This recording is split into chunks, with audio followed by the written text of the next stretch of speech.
Bom dia, boa tarde, boa noite. Vou falar sobre o budismo Nichiren e a questão do estudo. Bom, o budismo Nichiren Daishonin, ele tem um tripé fé, prática e estudo. Eu vou falar sobre o estudo. Eu estou me baseando no BS, edição 2094, de 6 de novembro de 2011, caderno Soka. O estudo que transforma. O estudo do budismo existe para ser utilizado de forma prática na vida diária. Deve ser a base para atingir a iluminação no cotidiano. Estuda-se o budismo para transformar a realidade. Estuda-se para viver o que se estuda. Não se estuda os 10 estados de vida, por exemplo, para decorar ou entender o significado do termo. Estuda-se sobre o estado de Buda para de fato atingi-lo. Josei Toda criou o departamento de estudo e logo depois Exame do Budismo, realizado em dezembro de 1952. E o presidente Ikeda conquistou o grau de professor no dia 10 de maio de 1954. O presidente Toda deu total atenção ao estudo do budismo para não repetir a fraqueza dos líderes e o Tanten parar de praticar devido à opressão do governo militar durante a guerra. Ele bradou: todos, por não terem Kyogaku, o estudo de ação, não compreenderam a prática do budismo, tornaram-se covardes e foram derrotados pelas perseguições. O Kyogaku, o estudo de ação, é importante para se praticar corretamente. A questão não é o que se sabe, mas o que se faz com esse conhecimento. Estuda-se o budismo para atingir a iluminação, aqui e agora. O estudo possui a força para transformar a própria pessoa. O presidente Ikeda orienta. Compreender a maneira profunda gera uma transformação total na personalidade de uma pessoa, ou seja, compreender significa mudar. O estudo é para adquirir força para o Koserufo. Então, pessoal, aqui tem um pouco da história da organização Soka Gakkai Internacional, tem um pouco da história do budismo Nichiren, na metade do século XX, e tem o fundamental aqui, que é esse estudo. Por que a gente estuda esse budismo? A gente estuda esse budismo porque, como está trazendo aqui na matéria que eu estou fundamentando, é para transformar a nossa vida, é para transformar a nossa personalidade, é para transformar nosso entendimento acerca da vida. Então essa filosofia de vida, né, esse budismo Nichiren Daishonin, Soka Gakkai, o estudo é importante por causa disso, porque sempre a gente vai se deparar com obstáculos, com maldades, com a nossa própria escuridão fundamental, com a nossa apatia com relação ao Koserufo. O Koserufo aqui, a que eu estou me referindo, é a ampla propagação do budismo, ou seja, a prática para os outros. Eu ensinar as pessoas essa lei, eu ensinar as pessoas a recitarem o Nam-myoho Renge-kyo. Então o estudo ele abarca tudo isso, né? Ele é utilizado para a gente colocar na prática, ou seja, na nossa vida. E eu venho sentindo, vivenciando tudo isso na minha vida, né? Esse ano de 2024 eu intensifiquei os estudos desse budismo maravilhoso, o budismo Nichiren, representado pela organização Soka Gakkai Internacional, e eu pude perceber isso muito claro. Então, quando a gente estuda, a gente entende, compreende, e ao compreender a gente transforma. Então, por isso que é importante a gente estar sempre alinhado à fé, à prática, que é a nossa oração principal, Daimoku, e a oração complementar, o Gongyo, que é feito amanhã, na parte da manhã e na parte da noite, o Gongyo, que é a nossa oração complementar. E o Daimoku ao longo do dia. Mas, seguindo. Então, nós temos essa preocupação de se estudar o budismo, até porque para entender. Vou dar um exemplo bem ilustrativo. Por que minha vida está ocorrendo tal coisa? Primeiro, a questão do karma. Segundo, a questão, e aí que eu acho importante no budismo, em que pés que está a minha prática? Em que pés que está meu estudo? Em que pés que está a minha fé? Então, se eu estou com a fé fraca, se eu não estou praticando de forma correta, e se eu não estou estudando, é por isso que minha vida está com esses obstáculos, é por isso que minha vida está com essa dificuldade, é por isso que eu não consigo entender esses aspectos pelos quais eu estou passando e vivenciando a escuridão fundamental.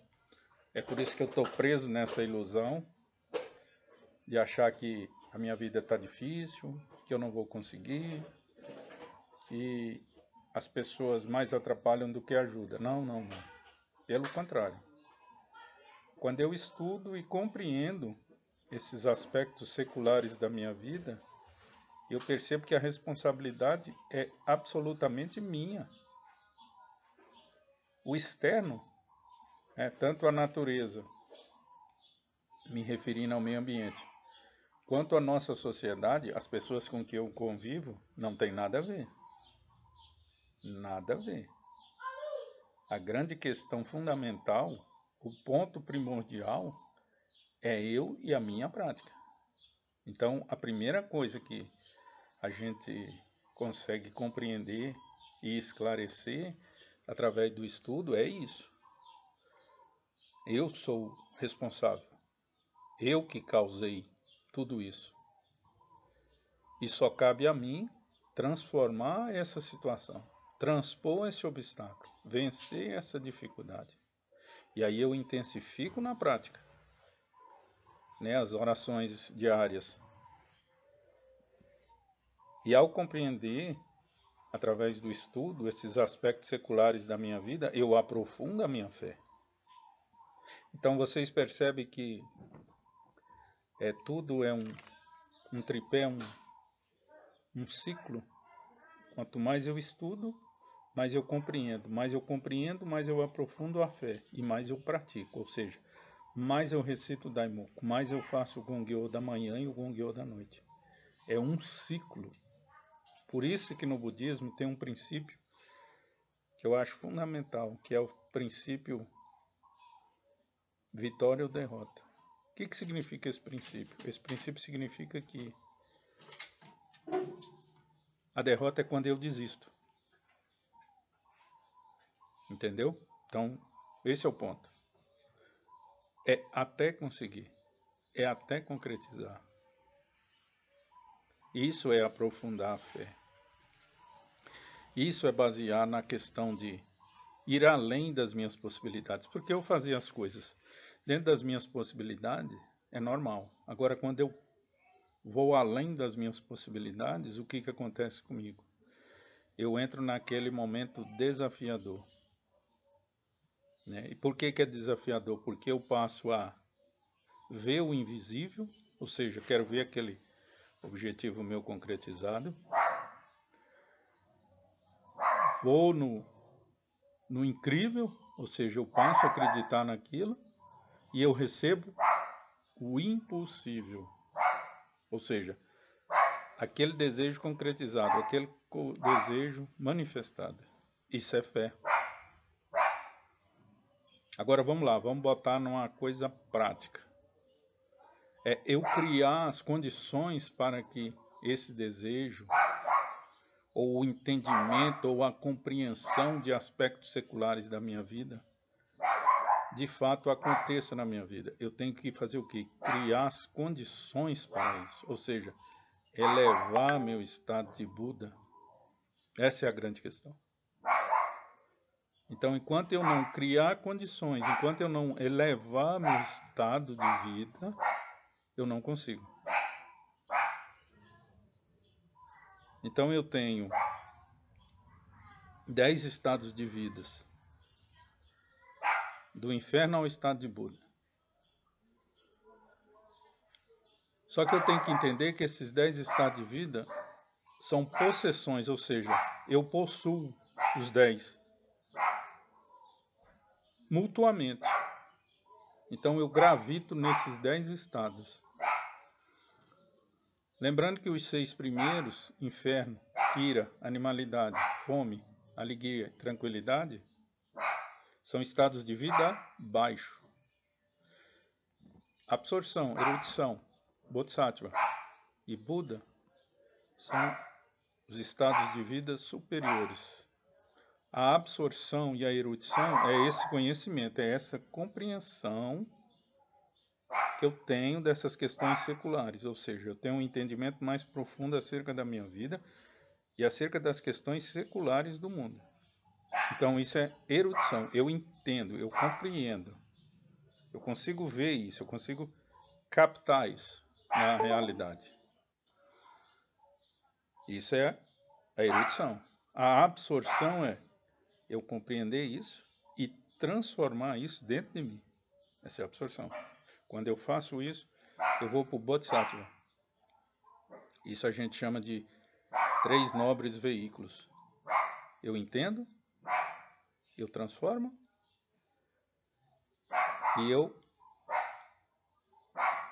saio dessa condição da pessoa comum e passo a pensar nas outras pessoas. Ou seja, eu quebro o meu ego, o eu menor, e começo a pensar de uma forma de um eu maior.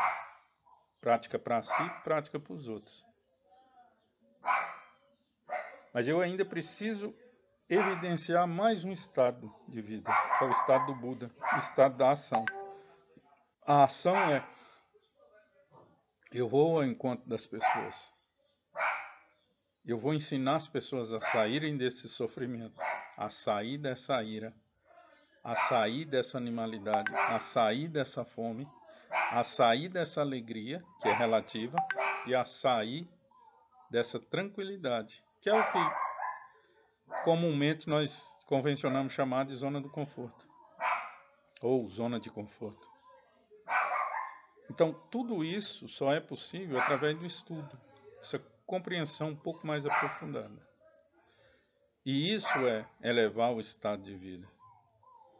Então, o que eu estou querendo dizer com isso? Que a nossa prática, a recitação do Daimoku e do Gongyo de manhã e à noite, são as engrenagens do microcosmo, que sou eu, que vai ativar o macrocosmo, que é o universo, a lei de Nam-myoho Renge-kyo. Quando eu começo a sincronizar isso de forma mística na minha vida, eu crio essas condições. E aí as coisas surgem na minha vida. As oportunidades aparecem na minha vida. Né? Então, todos esses aspectos é que fazem com que eu transforme a minha vida, que eu mude a minha personalidade. Por isso que fala que esse budismo é de difícil compreensão. Só que se a gente analisar desse ponto de vista, só na análise do discurso, difícil compreensão, a gente vai entender o quê? Então eu não vou conseguir praticar esse budismo porque ele é difícil de entender? Não. Ele é difícil de compreensão se eu tentar entendê-lo pela razão. Mas se eu conseguir segui-lo, conseguir praticá-lo pela fé, eu consigo compreender isso. Então a dificuldade é porque eu quero entender pela razão, não é pela razão, é pela fé. Por isso que esse budismo de Nichiren Daishonin, representado pela Soka Gakkai Internacional, é considerado o budismo do povo, porque qualquer pessoa consegue atingir a iluminação na presente forma que se encontra e nessa existência. Por quê? Porque a pessoa consegue tudo isso através da fé. Então, se eu for tentar pelo lado racional, eu não consigo. Por quê? Porque é de difícil compreensão. Mas por ser tão dificultoso racionalmente eu entender, pela fé eu consigo entender perfeitamente. Por isso que a fé é ver o invisível, acreditar no incrível e receber o impossível. Isso é fé. Mas isso tudo só vem por causa do estudo. Era isso, pessoal. Obrigado.